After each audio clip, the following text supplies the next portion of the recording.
en el capítulo 5 de la carta a los Gálatas, pues desde el versículo 13 hasta el final.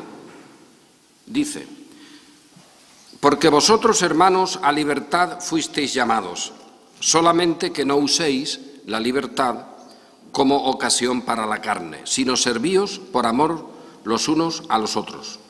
Porque toda la ley en esta sola palabra se cumple: amarás a tu prójimo como a ti mismo. Pero si os mordéis y os coméis unos a otros, mirad que también no os consumáis unos a otros. Digo pues, andad en el Espíritu y no satisfagáis los deseos de la carne. Porque el deseo de la carne es contra el Espíritu y el del Espíritu es contra la carne, y estos se oponen entre sí para que no hagáis lo que quisierais. Pero si sois guiados por el Espíritu, no estáis bajo la ley. Y manifiestas son las obras de la carne, que son adulterio, fornicación, inmundicia, lascivia, idolatría, hechicerías, enemistades, pleitos, celos, iras, contiendas, disensiones, herejías, envidias, homicidios, borracheras, orgías y cosas semejantes a estas, acerca de las cuales os amonesto, como ya os lo he dicho antes, que los que practican tales cosas no heredarán el reino de Dios. Mas el fruto del Espíritu es amor, gozo, paz, paciencia, benignidad, bondad, fe, mansedumbre, templanza. Contra tales cosas no hay ley. Pero los que son de Cristo han crucificado la carne con sus pasiones y deseos. Si vivimos por el Espíritu, andemos también por el Espíritu. No nos hagamos vanagloriosos, irritándonos unos a otros, envidiándonos unos a otros. Amén. La visión de la Iglesia que refleja la carta a los Gálatas es una visión chocante, porque a los de la propia Iglesia, que están en esas zonas de Galacia, a ellos se les está hablando de las obras de la carne. El apóstol no va, pues, a un antro de corrupción pagano para hablar de estar en la carne, aunque describe, es el sitio donde más parcelas de esas obras de la carne se citan. Hemos leído pues una multitud de secciones de lo que son obras de la carne. Pero fijaos, el apóstol no va a un antro social, no va a una sociedad pagana que haga estas cosas. El apóstol se lo dice a los que están en la Iglesia. Y a los que están en la Iglesia les dice: cuidado con la ley, a ver cómo la usáis, porque la ley, si alguien quiere tenerla como referente, solo tiene amarás a tu prójimo como a ti mismo, porque en eso se resume. Si me quieres traer la ley parcelada en obras, la ley es condenación y la ley solo está en las obras de la carne. De esa manera solo están las obras de la carne, condenándolas ciertamente. Por lo tanto, si tú me quieres traer la ley con sus parcelas de condenación, ¿dónde puedo yo tener la ley así? Donde está la carne. Porque donde está el Espíritu no hay ley, porque no hay condenación. Por lo tanto, no me puedes traer parcelas de la ley para condenar aspectos específicos, para condenar obras de la carne específicas, donde está el Espíritu. Porque donde está el Espíritu no hay condenación. Y esto se le dice a la Iglesia, a los que forman parte de las iglesias de Galacia. Y por eso digo que es chocante, porque este es un discurso intraeclesial. No es un discurso, fijaos, para que los que están fuera se comporten bien. Y nos encontramos con una ruina histórica, y es que la Iglesia muchas veces ha predicado esta conducta para que la gente cambie de conducta sin tener en cuenta el Espíritu. Y efectivamente eso se puede lograr. Oye, que uno que vivía en orgías, luego se meta en un convento y viva una existencia ascética, donde solo las orgías le vengan en sueños y pelee con ellas, etcétera, pero que viva intocable. Eso se puede conseguir. No pasaría nada. Tampoco es lo común. Pero el apóstol dice, pues eso es igual. El que está en el convento parcelado, pues la ley ahora no lo podrá condenar de esta acción específica, de esta obra de la carne, que son las orgías. Pero, ¿y las hechicerías? Porque ese resulta que se pone delante de una reliquia, allí en su cueva, que es la que él te dirá luego que le ha dado el poder para vencer la tentación de las orgías. Y no cae en la cuenta de que está en la obra de la carne de las hechicerías. Por lo tanto, se trata de cambiar un poco la estantería. Vas a una y te encuentras un producto, vas a otra y te encuentras productos totalmente contrarios, como en los supermercados, ¿no?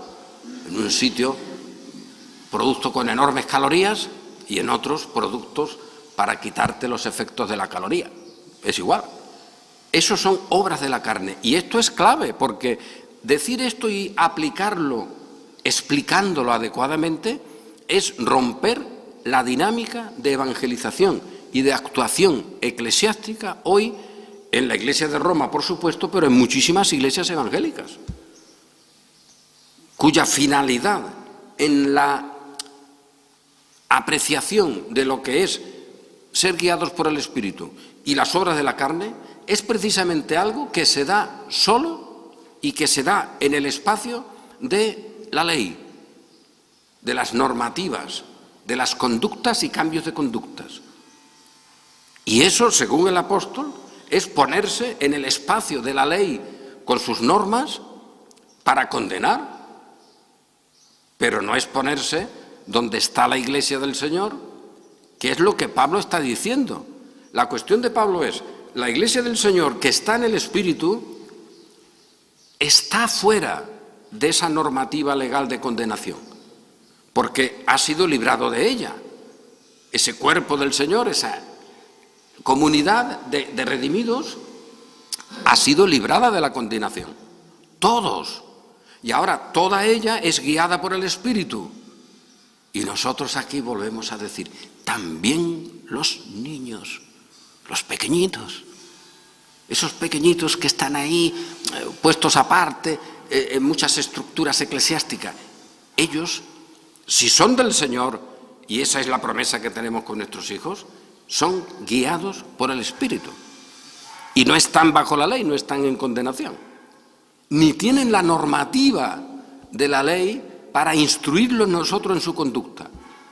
Y el colmo es que muchas veces lo que es la instrucción dentro de la Iglesia para los pequeños en la Iglesia y en las casas para los hijos cuando van creciendo es instruirlos no en la vida del Espíritu, que es una vida de intención, es una vida de actitud, ya lo hemos dicho, amor, gozo, paciencia. Eso no son parcelaciones, eso es un estilo, es un impulso. En el mejor de los sentidos de la palabra, eso es una intención, como el apóstol declara cuando explica su propia experiencia en la carta a los romanos. Bien, pues en vez de eso, y esto es terrible, esto es el colmo, esto es una herencia de la Iglesia romana que se coló o que la recibieron gratis las iglesias evangélicas o reformadas o como se quiera, porque educan a los hijos en la parcelación de la ley para que funcionen, no gustando, no comiendo, no tocando, con un buen comportamiento. Y entonces esa educación es educar a una persona en los elementos gloriosos que puede producir una conducta religiosa, por ejemplo, en obras de la religión determinada, en conductas eclesiásticas aprobadas, etcétera. Pero, dirá Pablo, eso siempre es parte de la carne. Es verdad, me lo has quitado de esta obra que dice orgías, pero amigo mío, me lo has puesto en otra obra que dice orgullo y que dice soberbia, que se puede traducir en ser creidillos. Y al final me los has puesto en la parábola en vez de en el miserable que dice, Señor, ten misericordia de mí, que es el que está en la verdad, que es el que tiene la justicia de Dios, me lo has puesto en el fariseo. Yo me porto bien, yo soy esto, yo soy aquello, y no soy como el otro. Es verdad, hijo. Mira, tú no eres el que practicas orgías. No te voy a decir si te gustaría o no, pero tú no las practicas. Pero eres iba a decir hasta un taco, envidioso y un engreído. En ti no funciona el amor al prójimo. Por lo tanto, ni siquiera la referencia final de la ley global, que es amarás a tu prójimo como a ti mismo, se te aplica, porque tú estás parcelado. Y esto es terrible, porque buscando la verdad, y mucha gente te lo puede mostrar, oye, que llega a una iglesia y a un culto con un espíritu y un deseo de conocer la verdad para mejorar su conducta, para ser lo que es legítimo, un buen cristiano, y servir al Señor adecuadamente.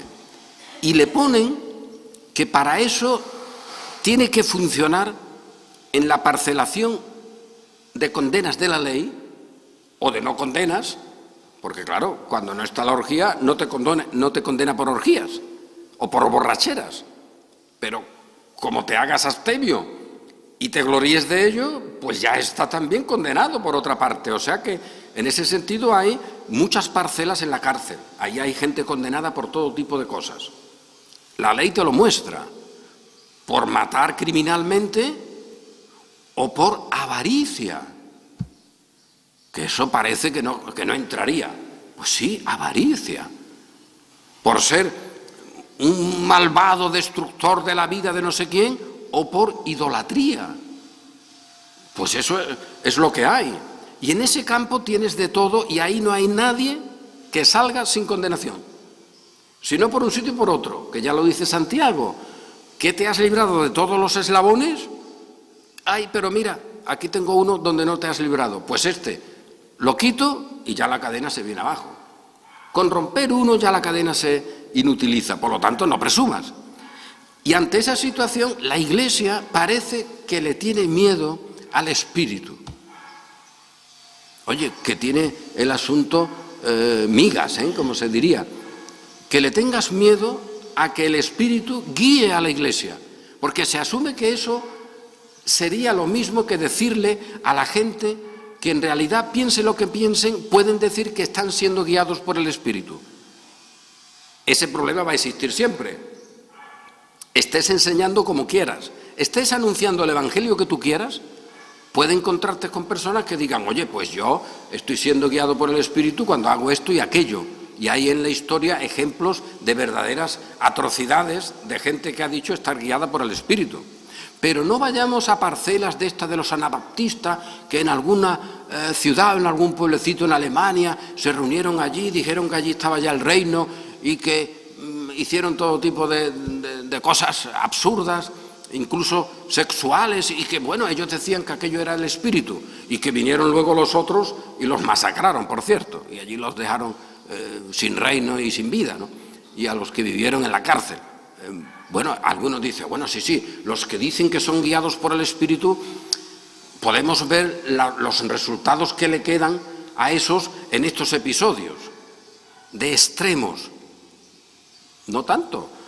Oye, 350 años de existencia de la Inquisición española, con sus actuaciones, de las que hay mucho que hablar, porque no siempre actuó de la misma manera, vaya, pero con sus actuaciones.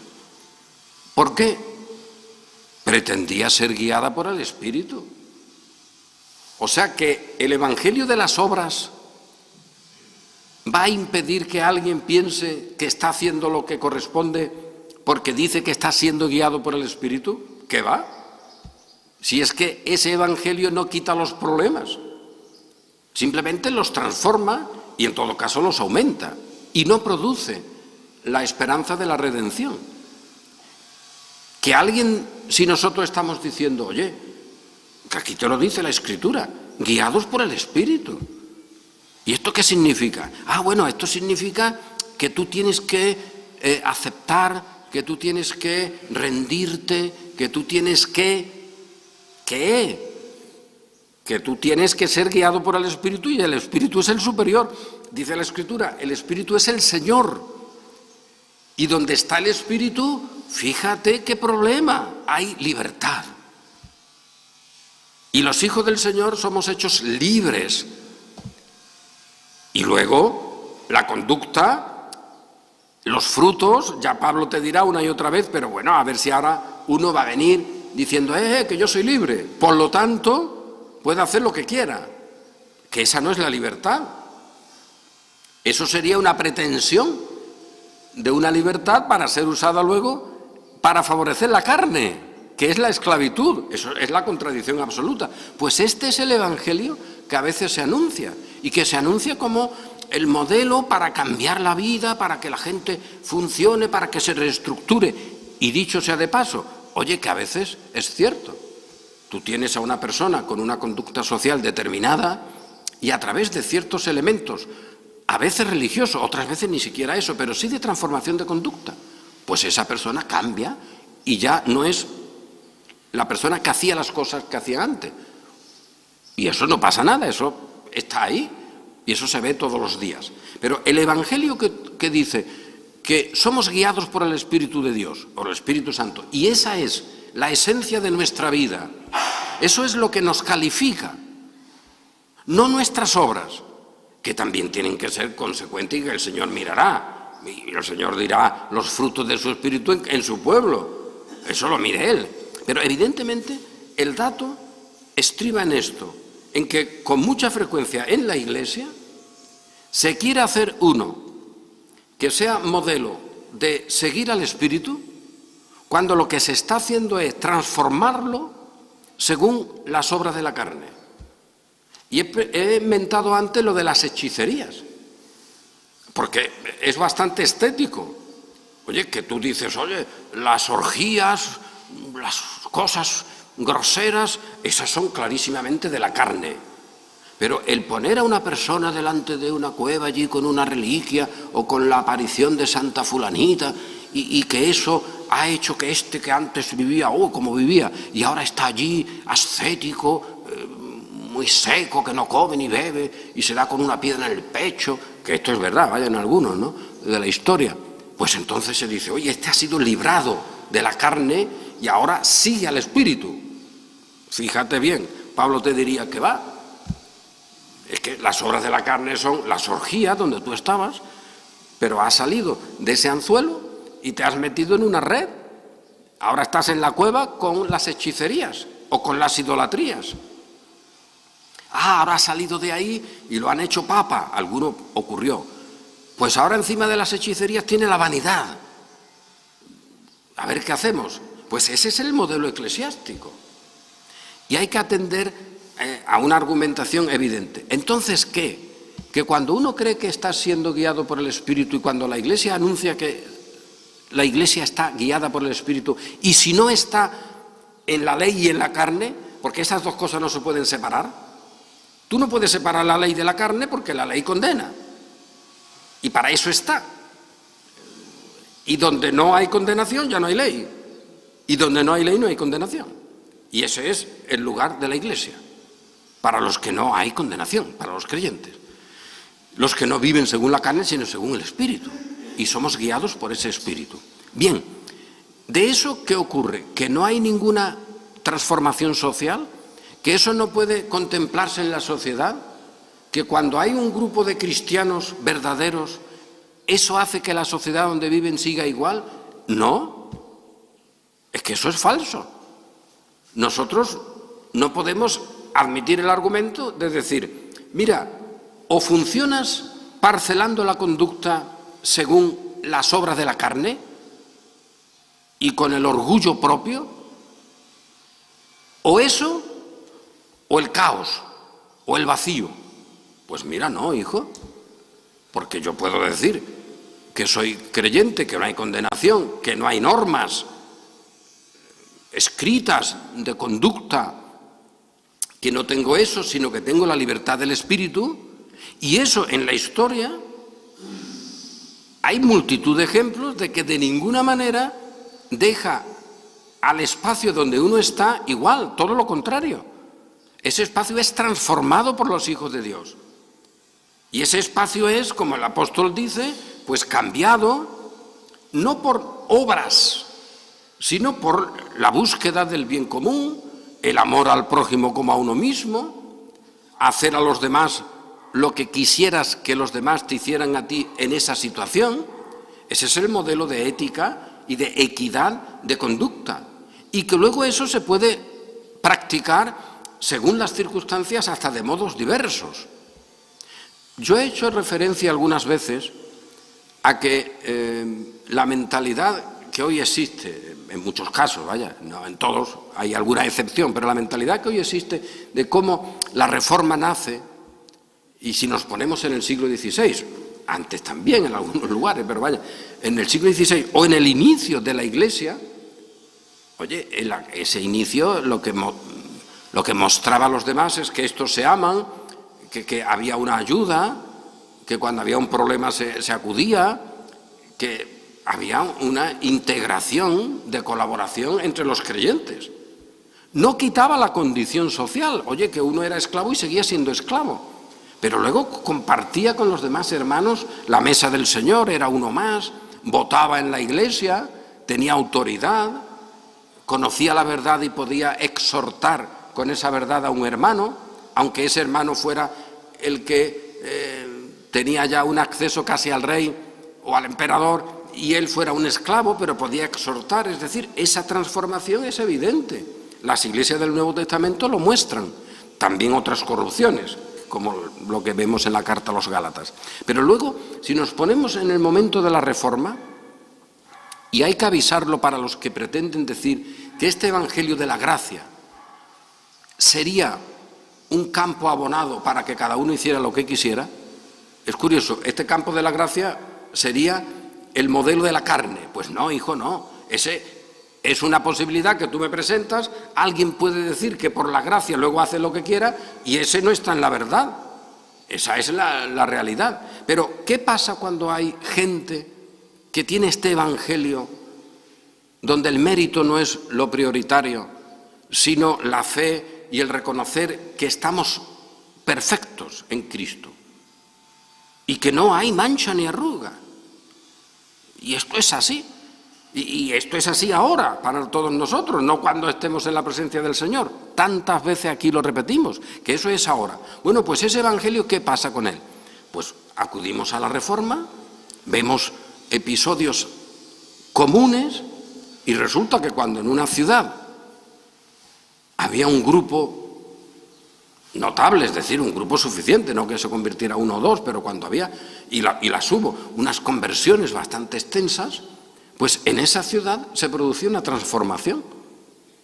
Cuando una ciudad reconocía la Reforma y la gente que estaba allí cambiaban y decían, oye, que todo lo que hemos tenido antes, esto eran supersticiones, palabrería, obras de la carne, aunque fueran religiosas, y ahora nosotros estamos en la verdad.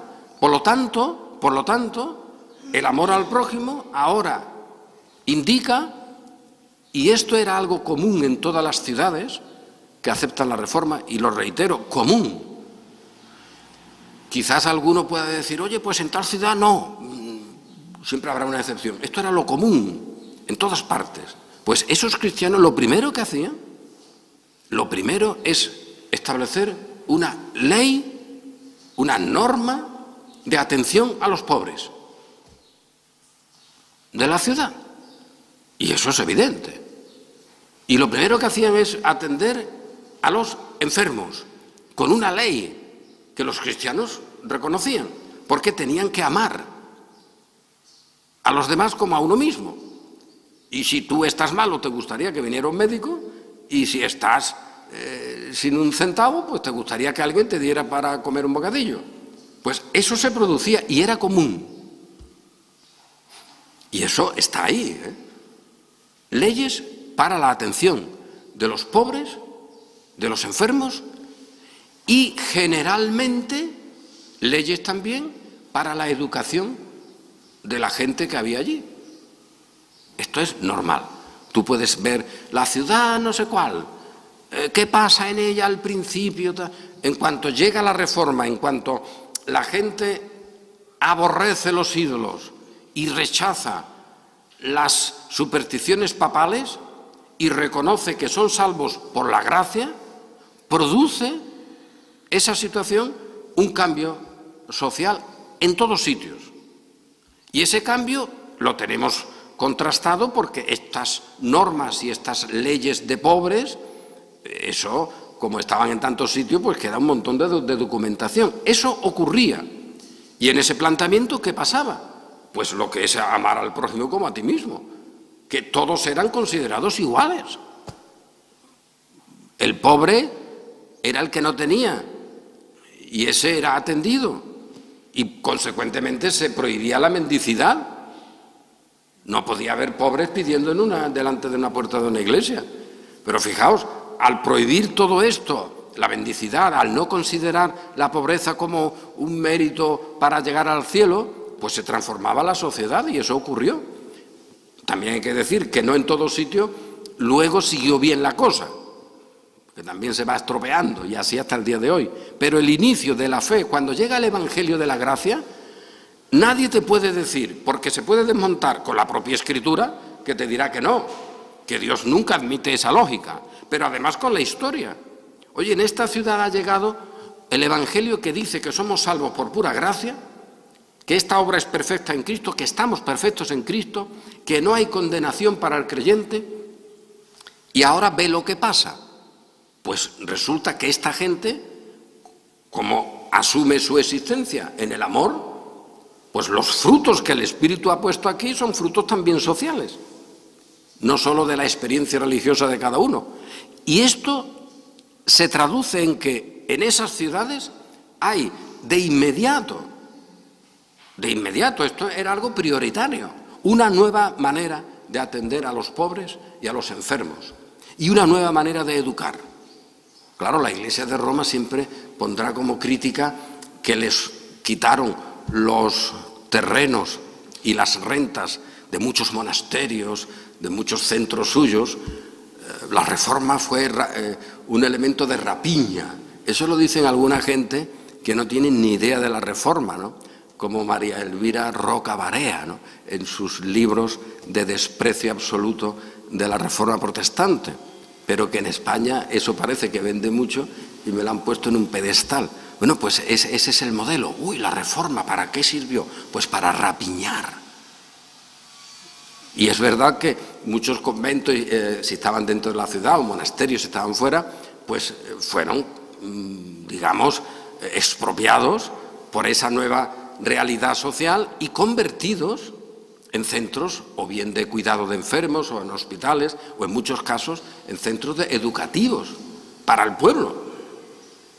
Oye, ¿eso está mal? No está mal, que va a estar mal. Eso está muy bien.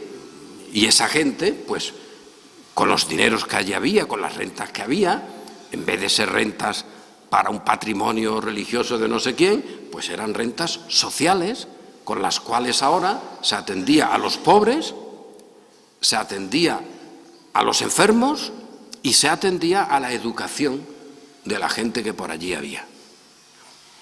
Eso es lo que hay, aunque se hiciera en algún caso, pues, con unos matices. En algún sitio tú observas y te dicen, bueno, aquí intervenía más la Iglesia con sus diáconos, en otros menos, pero todo aquello era civil, no era religioso, o mejor dicho, no era eclesiástico. Y a ver, ¿eso es malo? Que tú ahora, siendo creyente, en tu acción social no seas eclesiástico, No es tu iglesia, tu bandera la que va para allá, eclesiástica de la iglesia que sea, sino la condición civil de cada creyente. Tú, como un ciudadano igual que los demás, actúas para el bien común de los otros ciudadanos. Oye, ¿eso es malo? Pues ese dibujo yo creo que es muy, muy interesante si se aplicara también en el día de hoy. Y esa es una realidad de la conducta de los que son guiados por el Espíritu, de los que tienen el Evangelio de la gracia.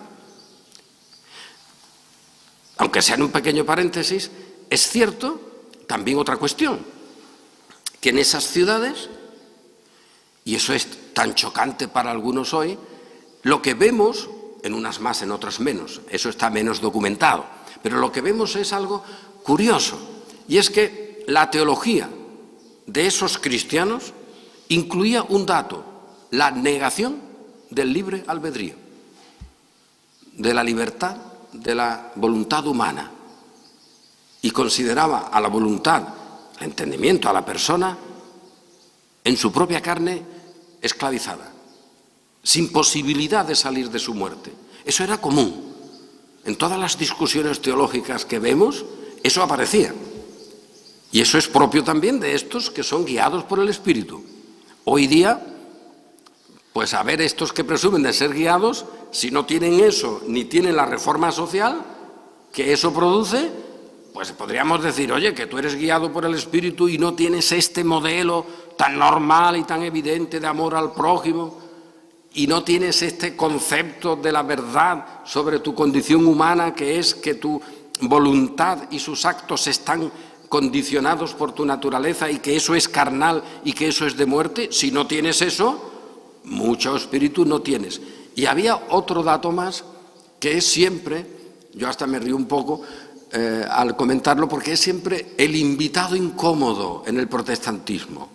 A ese es como el invitado de la familia o de donde sea que te llega, que no esperabas que viniera y que no sabes dónde meterlo.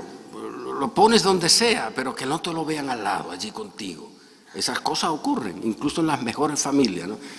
Pues esto que digo es el invitado incómodo en el protestantismo. Y es que en esas ciudades, junto con esta reforma social, junto con esta negación del libre albedrío, con este cambio fenomenal, de relación con los pobres, con la cultura, con la enfermedad, etcétera, aparecía otro factor de los guiados por el Espíritu que era común en todas partes.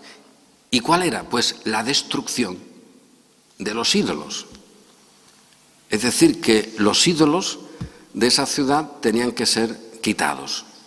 ¿Y cómo se quitaban? Pues algunas veces a porrazos. Y eso queda como la gran imagen de la revolución que trae la Reforma. Y la propia Reforma a veces se asusta de eso y dice, no, pero esto eran unos exaltados. Y es verdad que en algún caso había algún exaltado que cogía un palo y se liaba a romper imágenes o a romper signos de la Iglesia de Roma. Hay episodios notabilísimos de coger hostias consagradas y uno puede imaginar lo que se hacía con eso, ¿no? Si tú considerabas que aquello era una materia, pues hacía con eso lo que quisiera, ¿no? Y ahí hay muchos episodios curiosos. Pues eso que suena mal es esencial para la comprensión de la verdad del Evangelio. ¿Cómo había que quitar las imágenes? Ahí habría matices. Unos te dirían, bueno, pues ese es el deber de cada uno. Esa es la responsabilidad de cada creyente. Y entonces los creyentes reunidos podían ir a una iglesia y romper las imágenes que allí había y romper los signos del sagrario, en fin, las cosas típicas de la Iglesia de Roma. Eso era común. Y otras veces se decía, no, eso lo debe hacer la autoridad civil, no religiosa, la autoridad civil, que como autoridad civil mande que eso se quite. ¿Dónde estaríamos? Pues a veces ni en uno de los dos sitios, porque eso da corte. Pues hay que estar, porque no hay mentalidad adecuada de reforma, con las consecuencias sociales de la reforma sin eso. Y eso se entendió en ese primer momento de manera evidente. No había lugar donde la Reforma entrara que no salieran los ídolos. Hoy día eso sería una barbaridad, sería promover el odio, sería compararte a los talibanes que derriban budas. Eso es otro tema. El tema es que el creyente guiado por el Espíritu, en el contexto social donde está, tiene quitadas las obras de la carne. Y en esas obras de la carne están las hechicerías y las idolatrías. Y eso es así. Que es incómodo, que lo sea, pero esa es la realidad de la Reforma.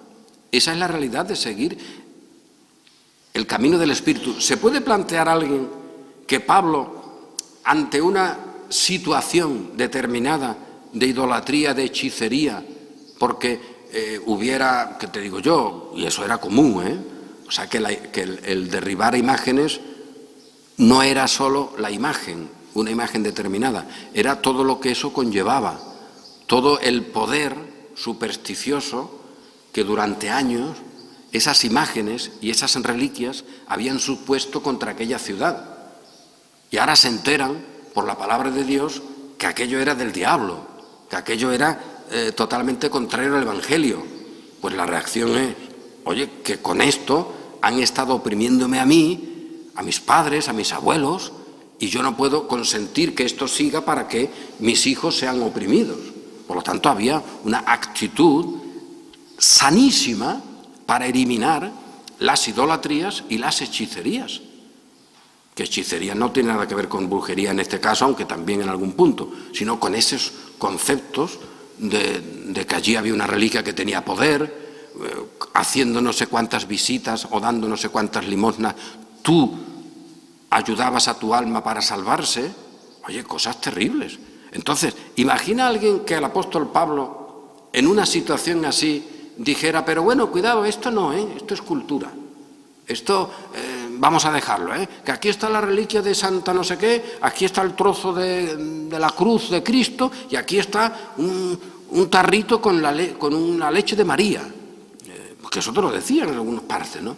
Y mira, y la gente viene aquí de tal sitio, se gasta no sé cuánto, porque se le dice que cuando dé aquí la limosna o ponga aquí la vela, pues ya ella se va a librar de males o va a librar a su familia. Pero esto es cultura, esto no es nada, esto lo dejamos. Vosotros sed guiados por el Espíritu, y no satisfagáis los deseos de la carne, pero no luchéis contra estas obras infructuosas de las tinieblas. No las reprendáis. ¿Se imagina alguien diciendo eso al apóstol Pablo? Evidentemente no.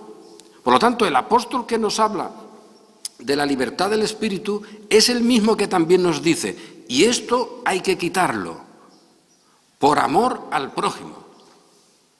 Hay que quitarlo, por amor al prójimo. Y que en eso ha habido, en algún sitio, no sé qué, que allí entró una turba y derribó las imágenes. En cada sitio se hizo de una manera. Quizás en algún sitio uno pueda decir, oye, te has pasado, pero yo no sé cómo pasarse. ¿Cómo se puede decir eso? Quizá porque lo derribaste de un solo golpe o de 5, yo qué sé. Pero el dato era, las reliquias supersticiosas, las hechicerías dentro del cristianismo, las idolatrías, que son obras de la carne, tienen que ser quitadas por amor al prójimo. Y en esa ciudad, por amor a los ciudadanos, había que quitar las imágenes. Fijaos que si alguien hoy escucha lo que estamos diciendo, lo que estoy diciendo, y que en el texto que dice ser guiados por el Espíritu y no satisfagáis los deseos de la carne, y manifiestas son las obras de la carne, etcétera, que eso se usa siempre, y bueno, este es un texto de los grandes textos para la conducta cristiana, para la moralina dentro de la Iglesia, para hacer a la Iglesia moral conforme a la carne, moral conforme a la carne, ética conforme a la carne, conducta adecuada a la carne. Esto es terrible, pero si encima estuvieran escuchando y dijeran, pero si lo que está diciendo es que seguir al Espíritu, ser guiados por el Espíritu significa, esto se hace en Sevilla y no veas. derribar las imágenes. Derribar, quitar las imágenes. El modo que cada uno elija el que quiera. Quitar las reliquias. Considerar eso destructivo para las almas y el cuerpo social donde uno esté. Y si se puede, pues hay que quitarlas. Y esto forma parte de ser guiados por el Espíritu. Esto es reprender las obras infructuosas de las tinieblas y no participar con ellas. Y esto formó uno de los pilares esenciales en el inicio de la Reforma, donde la Reforma se instalaba. Negación del libre albedrío, nuevas leyes para los pobres, para los enfermos y para la educación y eliminación de imágenes. ¿Queremos una nueva reforma? ¿Qué evangelio anunciamos? Pues ese. Con esos resultados. Y esos resultados son sociales. Esos resultados son de transformación social evidente y demostrada. ¿Has negado el mérito? Pues se acabaron las obras meritorias. Ya al enfermo hay que cuidarlo, no por el mérito de cuidarlo, como hacían las monjas y los monjes en los hospitales de la Iglesia romana, sino por el bien social y por el amor social de cuidar al otro como te gustaría que te cuidaran a ti. Y eso no eclesiásticamente, sino por la expresión del amor de Dios en la sociedad. Se acabó el mérito. Y claro, eso transformaba la sociedad, porque ya te atendía la propia sociedad de la que tú formabas parte. Eran famosos los elementos financieros que se establecían como norma generalísima en estos procesos para que todos en la ciudad pusieran en un arca su dinero, lo que se estableciera, en eso pues había variaciones, y de ese arca luego se usaba para la atención de los pobres y para la atención médica. Por lo tanto, de ahí se pagaba un médico que iba a tu casa, el servicio de atención interna que se llamaba. O era el médico para el servicio de atención externa en los hospitales. Pero ese te atendía igual si tenías mucho dinero o si tenías poco. Porque ya no era alguien a quien tú le pagabas, sino era alguien pagado por el ayuntamiento, con el dinero de todos, para que atendiese a todos. Y no había diferencia. Y luego en la educación lo mismo. Y para la pobreza igual. Cosas ejemplares. Pues ese es el evangelio que anunciamos. No decimos que anunciamos un evangelio para eso, pero el que anunciamos de la gracia y de que solo el Espíritu y de que ya estamos salvos y que no hay mota, ni mancha, ni nada que nos pueda condenar, es el evangelio que produce eso. Y lo que Pablo está diciendo, si esto no se produce, a ver qué evangelio tenéis. Porque resulta que me estáis presentando un evangelio en el que Cristo está, no sabemos dónde lo habéis puesto, pero está según vosotros, pero realmente os estáis comiendo y os estáis mordiendo. ¿Por qué? Pues porque estáis, si eso es así, en la carne. En la carne existe el comerse y el morderse. Eso es estar bajo la ley. Y de ahí hemos sido sacados y puestos en el amor, en la paz, en la paciencia, en la benignidad. Contra tales cosas no hay ley. Pero usted en vez de eso queréis las obras de la carne. Y fijaos si esto era chocante para un Gálata, uno de estas iglesias, que promoviendo una conducta cristiana contraria a la del mundo, venga Pablo y le diga, pero bueno, vuestra doctrina, vuestra enseñanza es del mundo. Y en ese mundo, mira, tenemos todo esto.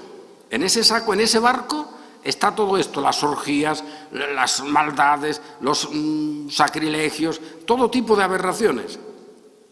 Y alguno podría decir, pero Pablo, te estás pasando, si eso nosotros, vamos, lo rechazamos totalmente. Pero Pablo le dice, no, vosotros rechazáis unos camarotes en el barco, pero os habéis metido en un barco donde tenéis la envidia, tenéis la hechicería, tenéis los méritos, tenéis el orgullo, tenéis la soberbia, todo eso lo tenéis ahí. Y eso significa matarse unos a otros, porque en la muerte y en la condenación no puede haber armonía ni amor los unos por los otros. Es imposible. El padre de mentira mata, y mata mintiendo. Y esa es la realidad que está ahí en ese barco. Y Pablo lo que dice es, si funcionáis de esa manera aplicando y enseñando la ley como vosotros lo hacéis, pues estáis en ese barco. Y en ese barco están todas estas cosas que os he dicho, que para un cristiano sería un escándalo que alguien le dijera que está en un lugar donde están también las orgías. Es el colmo. Que a uno que se ha ido a la cueva, que esté allí el hombre liberado de la carne o liberándose de la carne, como decían, al final venga otro y le diga, bueno, pues tú estás idénticamente en el mismo barco que esos que están ahí con orgías perniciosas. Quizá pudiera decir el hombre, bueno, ¿y ahora qué hago? Yo me vine de allí pensando que me había librado de la carne. No te has librado de la carne, porque no te has librado de la ley. Y esas cosas van juntas. Entonces, ¿dónde? Ya se te ha dicho, en la cruz. Ahí hay la verdadera libertad. Pero una libertad con todas sus consecuencias. No me digas que en la cruz has sido librado de la condenación de la ley y que ya no estás bajo la ley, y ahora me digas que para ser un bueno seguidor de esa cruz tienes que hacer las obras de la ley de la carne. No me digas eso. Pues eso es lo que te están diciendo tantas veces en cursos, en conferencias, en modalidades diversas dentro de las iglesias. Evangélicas, por supuesto, reformadas también, por supuesto, y la Iglesia de Roma como modo particular. Es decir, que lo que Ignacio ya hizo de sus ejercicios espirituales es ese modelo de pretender llegar a la cruz por medio de las obras de la carne. Y Pablo dice que no, que quien está en las obras de la carne no heredará el reino. Y nosotros, como herederos del reino, tenemos la verdad del Espíritu, y eso sí, tantas veces lo decimos, y los resquicios, los elementos de rebelión que todavía viven con nosotros, pero no son nosotros. Ya no soy yo, dice Pablo, sino el pecado que mora en mí. Esos resquicios pertenecen a nuestro currículo antiguo, a nuestro viejo hombre, pero no somos realmente identificados con ellos. Ya no hay identidad, ya no hay comunión, no hay posibilidad. Ahora nuestra identidad está en la perfecta obra del Redentor. Y esta perfecta obra del Redentor, claro, pues se opone a esos resquicios. Dice Pablo, estos se oponen entre sí de tal manera que no hagáis lo que quisierais. Con lo cual, sencillamente se expone la vida del creyente en su reconocimiento de que sigue pecando contra el Señor.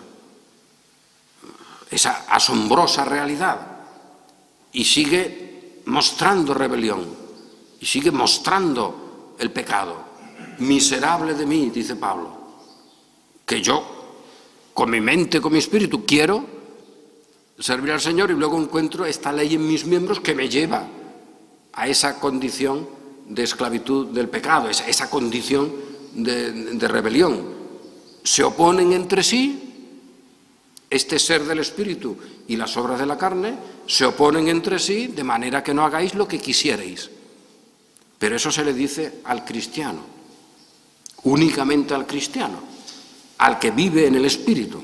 Y ese es el evangelio que anunciamos, y por eso es un evangelio de gozo, de alegría, y de la honda preocupación como la que tenía el apóstol, de decir miserable de mí, porque hay que ver, conociendo lo que conozco, teniendo lo que tengo, y sin embargo sigo pecando. Esta condición mía es miserable, ¿quién me librará de este cuerpo, de esta situación? Pero, por otra parte, también puedo decir, no hay condenación. Gracias a Dios por Jesucristo, que aunque yo tengo esta condición y hago estas cosas, sin embargo en Él estoy perfecto, no hay condenación para mí, he sido hecho una nueva criatura, que nadie me puede quitar esa condición ni matarme, me ha dado una vida que nadie me puede quitar, y eso es lo que yo ahora celebro en mi confesión, celebro en el culto, celebro en la comunión los unos con los otros, con mis hermanos que participan de esta misma condición. Y como participan de esta misma condición, yo también participo con ellos en la alegría y en la mutua exhortación para animarnos en el camino a seguir, a caminar en la verdad y a exhortarnos para que funcionemos en las buenas obras. Porque todos nosotros necesitamos esa exhortación. Y esto es lo que tenemos. Y este evangelio glorioso, para algunos, es un evangelio insoportable. Pues, ¿qué le vamos a hacer? Al final es el evangelio que triunfa. Insoportable. Pues claro que sí, porque no soportas a la cruz de Cristo, hijo. Y tú quieres otro evangelio que traiga otra cruz. Quédate con los que quieran. Nosotros nos quedamos con la cruz de Cristo, que es donde está nuestra completa salvación. Amén.